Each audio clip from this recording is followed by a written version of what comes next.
Food wasn't something that we gravitated around, got in the way of the day. Before the programme, I was over-ordering, and that was leading to food wastage. I've always loved to cook and I've always loved to entertain. I found it difficult to eat sustainably before this challenge. I think I saw it online. I'm quite a competitive challenge person. They were going to talk about sustainability, they were going to talk about the environment, cost cutting and how you could prepare meals from scratch. And even though I consider myself a good cook, I can always take advice. I absolutely love cooking from scratch. I love a challenge and I thought it would motivate me to get back into the kitchen and get back into cooking. If I learnt more about healthy eating and eating sustainably, that would be an added bonus. I was never really into baking. I'd never made a rhubarb crumble or anything before in my life, and I followed a recipe. It came out beautifully, and it's something that I definitely have tried again since. And I made buttered bean hummus that I'd never tried before, just following the recipe that someone in the group had posted, and it was phenomenal. I think it just inspired us to cook differently.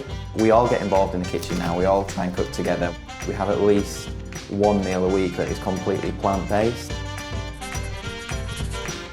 Sparking Change came along and provided me with lots of helpful hints on how to preserve things. If carrots were coming to the end of their life, I'd be chucking them in the bin. With this challenge, as they were coming towards the end of their life, I might chop them up and stick them in the freezer and use them at a later date. So all the information came through the Facebook group. Different weeks, different themes. And you get to share your ideas and your pictures and everything else. And it made me a bit more adventurous. The cook-along was really fun, so I was in the kitchen, I had my phone propped up. There was one where they taught us how to make pesto. I never realised it was that easy. And it tastes fresher and nicer and healthier, and it's so cheap to make. With planning my meals, it really helps to save money, be more sustainable, so I'm not wasting any food. I learnt about using leftovers to make new meals, making use of what you had in your cupboard. I think I probably wasted at least 50% more food before.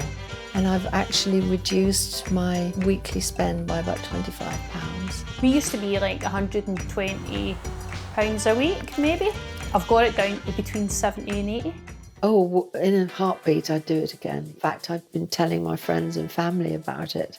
Certainly through the week, 3 out of 5 of our meals would at least involve meat, whereas now it's certainly less than that. My mum lives with me, she's 74, and I'm broadening her taste buds as well because we're all trying different things that we've never had before. Sparking Change is the motivation that I needed to get back into the kitchen, to enjoy cooking, and to make sustainable changes in terms of the way that I reduce waste and in terms of the way that I look at plant-based foods.